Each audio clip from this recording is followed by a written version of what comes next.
I don't really talk a lot about sports on the stream. We do the Prem reviews live sometimes, but in general, we talk about esports, we talk about politics, we talk about, what's going on in the world, blah, blah, blah. But there was something that was just so fucking perfect that I want to show it to every esports fan. I want it beamed into their brain so they can finally get their head around things like integrity and betting and match fixing.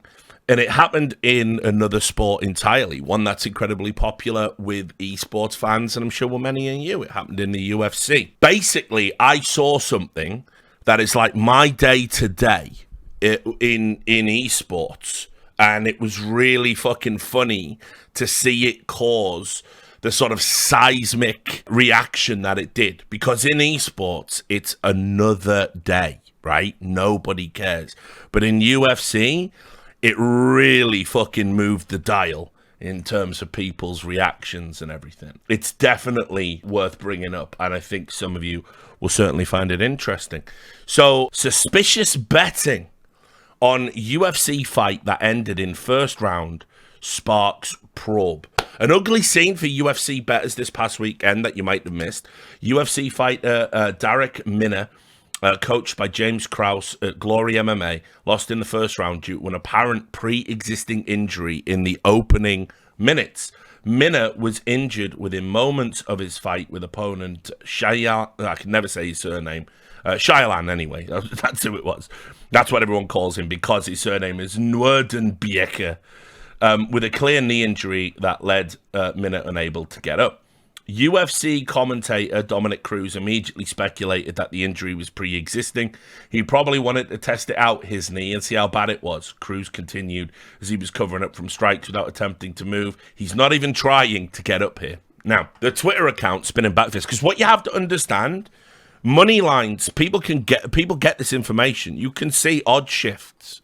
It's not like some special hidden thing, right? Like, you can see the odds shift in real time. And I've talked about this loads in esports.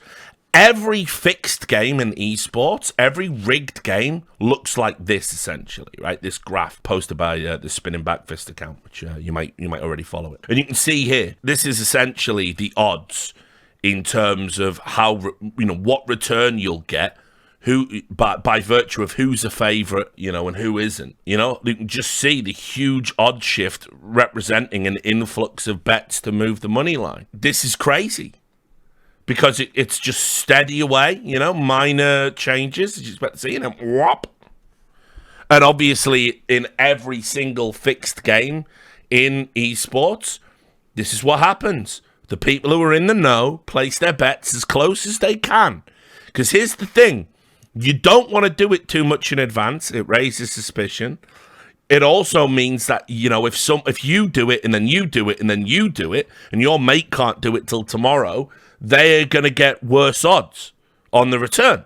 So you all do it at the same time. You go, wop, wop, wop, wop, wop, wop, and that's what causes these huge skews. What's crazy is, in esports, all of the games that look like that, and I will add, just so you're aware, the market in esports is so small, one or two, sizable bets, and by sizable, I mean max limit bets, because they limit esports action generally, especially on smaller games, the fixed ones. One or two, bets will significantly shift the odds, and if there's too many of them, they'll cancel all bets and no one gets any money, and that happens all the time.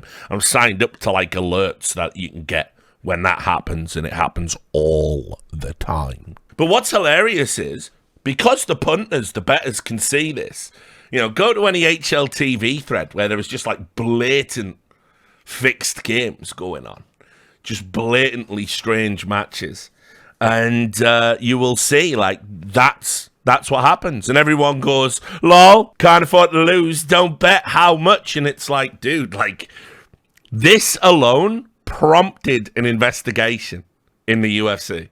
So think about that. A money line shifting that drastically prompted an investigation in the UFC. This is every tier 2 game, pretty much in esports. Anyway, with Derek Minner's UFC Vegas fight versus Shailan now being investigated, here is Minner's trainer, James Krause, admitting that Minner's knee was jacked coming into the fight, but they had to pay the bills. And you can see this is him here responding to it. He's good. Looks to be it's a Discord. He's a good man. Heartbroken, obviously, because probably getting cut now. His knee was jacked going into the fight, but got to pay the bills. It is what it is, I suppose. The question remains that even if Derek Minner was injured entering his bout against Shyalan, why throw 5 kicks and 0 punches within 30 seconds? Of those 5 kicks Minner threw, 2 were consecutive kicks with his injured left leg. So people were even wildly speculating about the backstory. But what we can say is the fact that there was suddenly Minner was no longer, suddenly Minner was like, oh, he's definitely going to lose, bet on the other guy. This also points to insider information being passed out, because why would so many people suddenly decide in what was, a close bout that this guy's definitely going to lose? And obviously, this is what I say all the time in esports. It's why I don't think casters and commentators should place bets.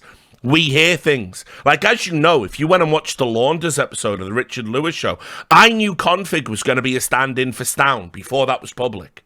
I got told days in advance. Now, Heroic using a stand-in for their star player is going to shift the action. The bookies don't know. I do. I could have placed bets, but I didn't, and I wouldn't, because it's wrong. It's wrong to use insider information to beat the bookies. But I'll tell you, not everyone fucking thinks like me or feels like me, as we're about to see with James Krause's nonsense. A wild flood of money coming against Minner in the final hours before fight time, forcing some books to raise flags and pull the fight from betting altogether. Exactly what I just talked about. Happens in esports all the time.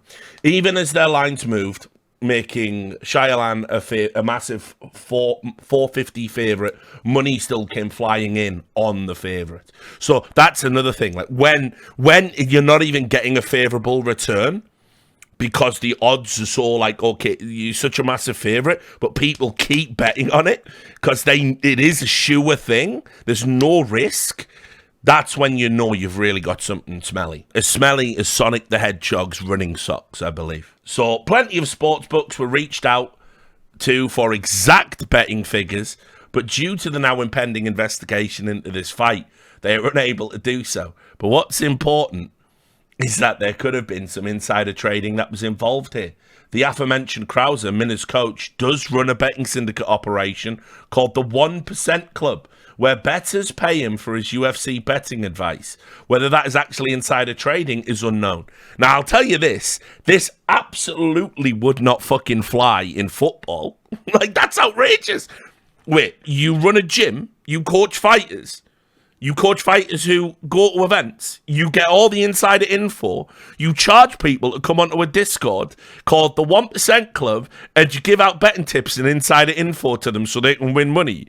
What the fuck is that? So anyway, this prompted an investigation. And Dana, our good friend Dana, a few days after this happened, he said the following, right? He recently sent a memo out to all of the fighters about betting on sport, not being allowed to bet on sports. This past weekend, there was an investigation launched on the Minner and Shyalan fight because the line movement went crazy in the hours leading up to the fight. Right. What can you do to even further safeguard the integrity of the sport when this kind of thing happens? Yeah, I mean, this is one of those things. There's absolutely zero proof that anybody that was involved bet on it. So it's just, there was some, there were some signs out there that something was going on, but there's absolutely no proof that anybody did anything wrong. And hopefully by seeing this again in this investigation, it deters people from doing it, from betting on it. The bottom line is this: you're never going to be able to bet enough money to win. It's not worth the risk to bet on one of these fights. First of all, nobody even took the action on the fights. They just saw that type of action was trying to come in, and it got shut down. But hopefully you see how easy that is to detect now, and the risk is not worth the reward. What do you think happened? Like, why do you think that the line moved so That crazy? stuff happens all the time in sports. It happens. I don't think anything happened. I think it happens all the time.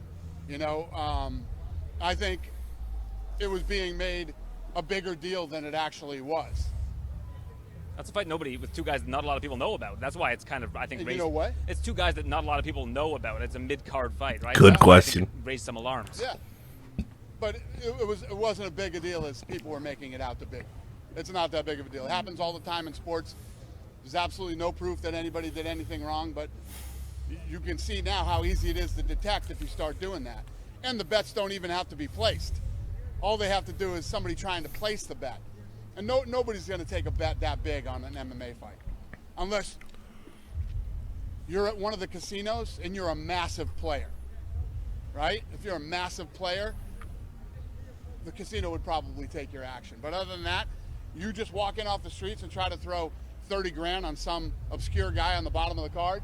Yeah, no. So is that what happened? Someone just placed a really big bet, it raised flags, and it got shut down, and they stopped taking action on the fight? Yeah. It's very easy to detect. It's very easy to find out who it was. And it's not like these things are impossible to find out. And that's why I'm saying there's zero evidence, literally zero evidence that anybody did anything wrong. Just people got alerted when people started trying to make some bets or questioned about making a big bet on a certain fight. Now, not everything he says there is ridiculous. As I said, yes, there are obviously flags in place, and it can be just as easy as that. One dude comes in, places a big bet, it's mega sus, it's a mega amogus, so they shut it the fuck down, and everybody gets their money returned, and they just don't take action on it because they've got integrity concerns. That does happen all the time.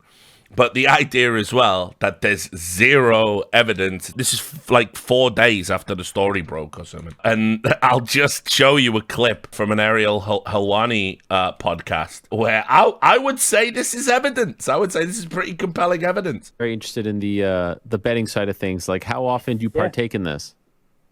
Oh, I bet every single card. This is this is the fighters from James Krause's gym in that 1% club doing an interview with Helwani, and I don't know why Helwani doesn't intervene and tell him, because it's the thing, like I probably would have been, you do realize that's wrong, right? Like, you probably shouldn't be saying any of this. I'd have probably said that, I think, actually. I wouldn't have let him incriminate himself like this, I don't think, like on a live podcast or whatever, but you're not going to believe your ears. And by the way, spoiler, this sounds like every single fucking moron player I've ever interviewed about like placing bets on their games and stuff. You'd be amazed how many have bet on themselves, bet on other teams, just bet in general, bet with skins, bet with money, bet with crypto. It's like, guys, you can't be doing this. Just about every fight. Really? Yeah, absolutely. I have a Discord, like 2,000 members in it. We crushed it. Last week we destroyed it. Like I take over people's accounts and play for them. Like I post the losses, myself on some accounts. Like I do pretty well. I make more money gambling on MMA than I do anything else. Come on, more than even coaching? Oh God, I don't make shit on coaching. Really?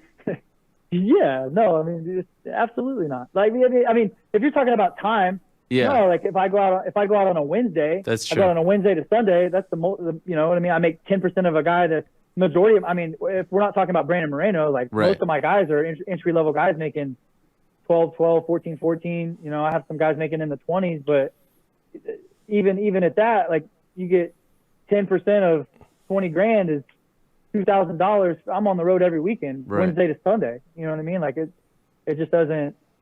No, to answer your question, no. It's not even close. It's not even close. And just curious, like the Moreno fight, like fights that you're involved in, will you bet on those too? Yeah. Wow. Right. Now, that's insane. That's an insane thing to admit to. Like, not a fucking rocket scientist, this guy. Did you bet on Brandon? Of course. Overall, how'd you do Saturday? We crushed it, man. Crushed it. I think I went like 15-2, and the 2 losses, one was a plus 900 underdog, and the other one was a hedge on another play we won. Damn, look at you. And when you say we, what do you mean by we? The Discord? The Discord, the group, Got it. the group we're in. I post the plays and people, And do people pay you for this? For the picks? Yep. Wow, and that's lucrative. Yep. Look at you.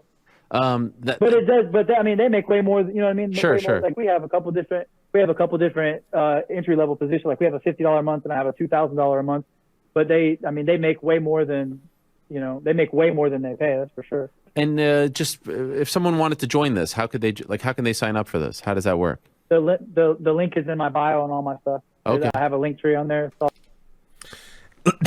So, right, just to summarize, because I misspoke, this is obviously James Krause himself. This guy, right, runs that 1% betting Discord that everyone's like, there's nothing wrong going on here. And the link to it, it's not a secret. It's in his fucking bio on Twitter and that, on his socials. So it's just open. And nobody's said anything at any time. Like, oh, mate, like, you probably shouldn't be doing that, like. And certainly if you are going to do it, you probably shouldn't be fucking advertising it. And this guy's such a fucking meathead. He goes on to only the biggest podcast in MMA. Like, I mean, short of announcing it in the middle of a ring after one of your fucking fighters has won, you probably couldn't get more exposure than this. and he's done it. He's, I'm crushing it, yo. Yeah, betting all the time. Betting on my fights, betting on my fighters. We even have tiered thing. You pay $50 or you pay $2,000. I wonder what the guys who pay $2,000 get. Could it be insider information when your fighters are injured, for fucking example? I do wonder. And as I said, I've covered this in esports and nobody gives a fuck. Nobody cares. Like, one of the recent stories I did on esports match fixing, if people remember it, before I went down and did the ESIC whistleblower work, I did this story, right? And this is inside the world of CSGO match fixing and why it's nearly impossible to stop. This was essentially me interviewing a bunch of fucking low-level, pathetic fixers that all had their own discords, all were like, reaching out to people saying, we advertise it as if it's a fucking, we just have really good knowledge about who's going to win and everything. We just know the odds and the form. But in actuality, they were then setting up fixes on top of that and then selling the information for the fixes to people that run discords like that. I mean, look how brazen it is. A chat group, CSGO fixes. All right, I wonder what's going on there. Interview with a grifter. And there it is. That's the group they had. The Alphabet 2.0 esports betting group. And lo and behold, all the admins were the same motherfuckers that were fixing, matches and inducing players to fix in ESCA, the most corrupt league there has ever been in esports outside of China. Yep, they've even got the me bot in there. There he is. Hello, can I assist you in your match fixing today? It's unbelievable, right? That's how fucking brazen it is. So when I saw this in the UFC, I was like, fucking welcome to my world. But here's the difference between a big sport like that and fucking my world. So once that clip went viral, once people started looking at things, by December, remember, we just saw Dana White on whatever it was, like November 18th, November 16th, saying there's zero evidence, case closed. The truth, case closed by Dana White Twitlonger. But by December the 2nd, the UFC coach obviously was suspended. James Krause was suspended. The fighter was kicked out of the promotion. So there are developments as a potential betting scandal in the UFC gets investigated. UFC announced on Friday afternoon that the Nevada State Athletic Commission suspended coach James Krause's license, and that fighter, Derek Minner, has been released from the organization. Along with the safety and health of its fighters, UFC believes there is no more important component of professional mixed martial arts than the integrity of the sport, the UFC said in a statement. Not long after there was zero evidence of any wrongdoing. Weeks prior to the Minner fight, the organization sent formal notification to all fighters and members of their team that they and certain other defined insiders were prohibited from wagering on UFC events. This was an extension of UFC's pre-existing and since updated fight code of conduct, as well as a recognition of various state, federal, and international laws and regulations expressly prohibiting conduct that threatens the integrity of the sport, including, but not limited to, insider betting based on non-public information, fight fixing, and other such misconduct. UFC will continue to take all necessary and appropriate steps to ensure compliance with and enforcement of its policies and those of the jurisdictions in which it operates. So understand, in real life and not dog shit esports, insider info betting gets you banned, right? Anyone who's ever done it, banned. I can't even tell you how many players would get banned. if Valve held up that standard. Then it gives a bit of a summary of the story that we just read. But let me also show you how wide-reaching the fucking consequences were, because it didn't just stop there. Ontario and Canada's a super interesting case. I've done lectures for law enforcement about esports match fixing. They've only recently brought in match fixing laws, and they've only recently brought it because they recently brought in single match betting. Sports betting in Canada was super weird because you weren't allowed to bet on the outcome of a single game. You had to parlay the bet, right? If you place esports bets, you know what I mean, right? Or sports bets, you know what I mean. But like, basically, if you parlay a bet, you say, I think this is going to happen, and I think this is going to happen, right? So, and you have multiple things. It's like an accumulator, they call it in the UK, parlay betting, they call it in the US. And basically, you know, you'll pick a bunch of results, and if they all come in, the odds are so great because there's multiple things, you win money. And so in Canada, you had to place parlay bets, right? You had to. But then, I want to say 2021, they brought in single match betting for the first time, but the problem was it wasn't illegal to fix a match in Canada. No law against it. So, you know, comprehend the potential nightmare they were going to have out there. But law enforcement have been quick on the uptake. There looks like they're going to pass some laws and get into it and stuff. So, but yeah, absolutely. And, you know, I imagine probably because they had parlay betting as opposed to single match betting, they probably thought, what are the odds of two separate matches in two separate sports, you know, being fixed? Probably nothing to worry about, right? And anyway, we're Canadians. We fucking spend half the time apologising to people. No one would fix a game up here. So anyway, to Canada's credit, despite their fucking clusterfuck, nightmarish approach to sports betting that they have at the moment, although again, things are going to change. Things are in the process of changing. I'm reliably informed by Canadian law enforcement and Interpol and other gambling companies, gambling licenses, you know, in Canada, that it is all going to change. And, you know, I've helped play a very small part in that process. But Ontario have just banned MMA betting. New Jersey, only recently legal, doesn't want to get into any fucking bullshit. New Jersey won't take action on James Krauser. So here's another thing. It's something else that happens in esports all the time, and because there's no transparency in it, that you never know about it, players get kicked off sports books. You probably didn't know this, right? So a player makes a team, right? And a group of players make a team. They fix games. They fix so many games, and their friends bet on so many games that they know they're going to fix. It flags, and they get their games consistently bounced off the sportsbook.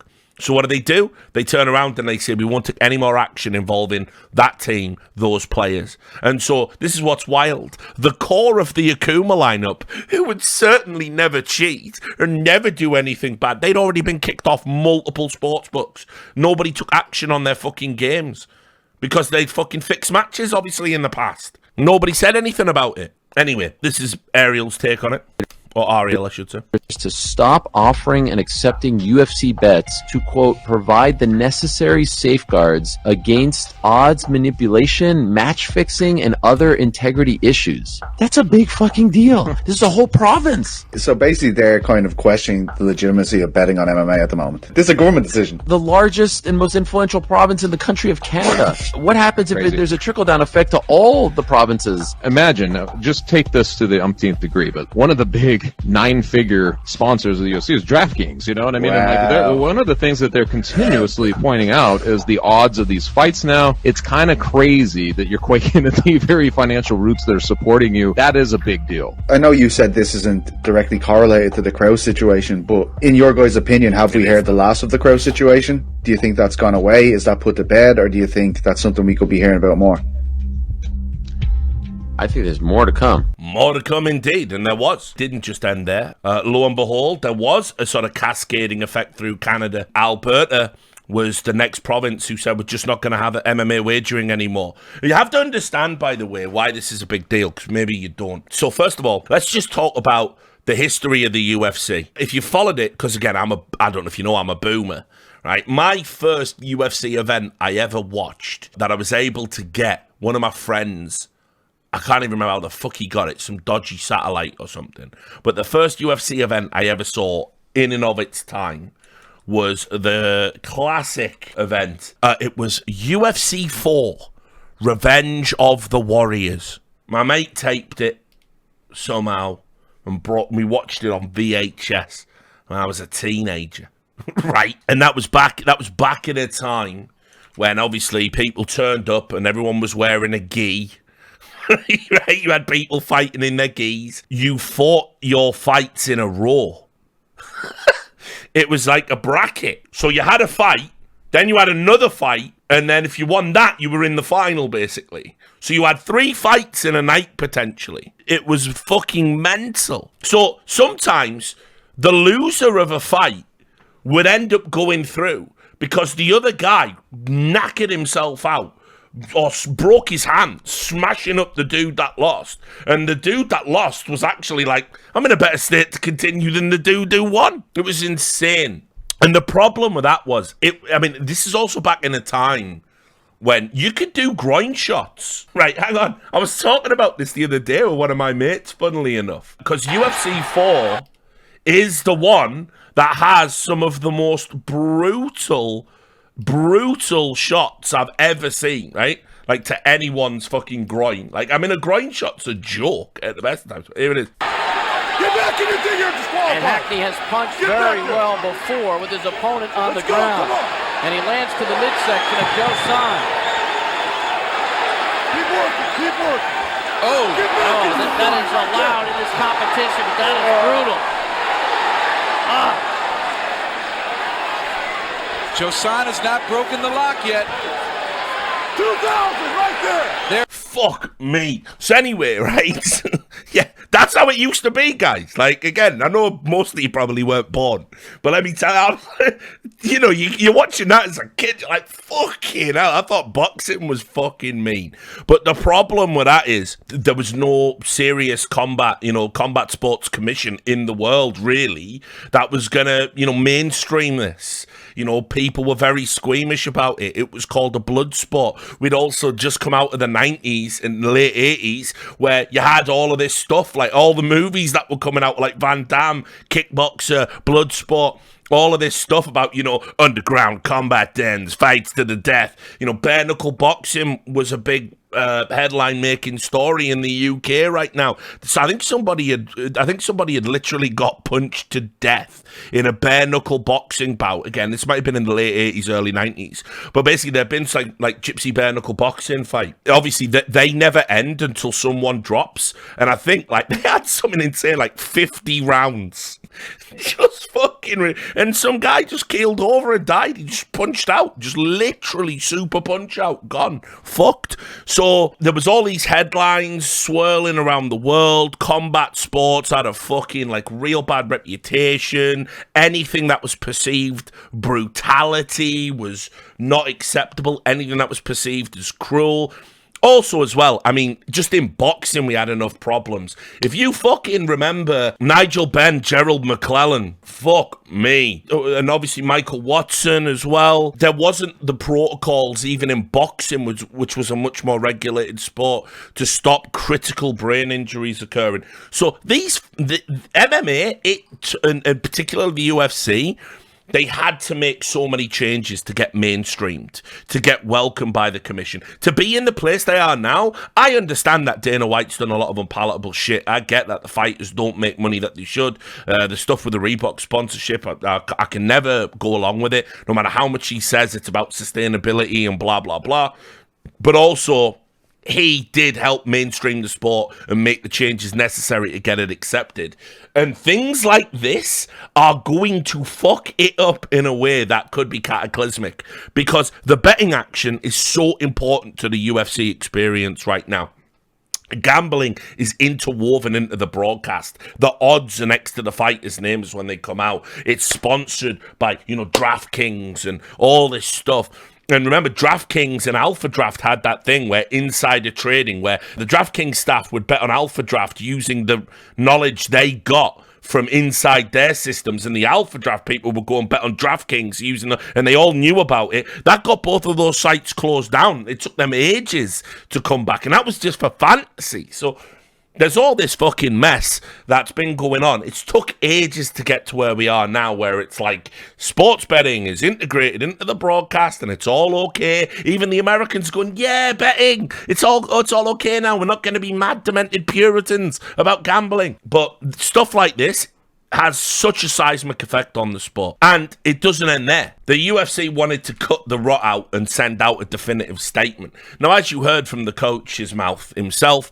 they're not making a lot of money. You know, if a fighter is making 20k for a fight and he's taking 10% of that, and it's 2k, the coach is walking away with 2k from a fight, and the fighter's only walking away with 18k for getting fucking CTE, it's not great money. But anyway, the UFC's chief business officer, Hunter Campbell, informed all fighters, effective immediately, that fighters who choose to continue to be coached by James Krauser or who continue to train in his gym will not be permitted to participate in UFC events. This will remain pending Nevada's investigation into the suspicious Derek Minner fight of 11-5.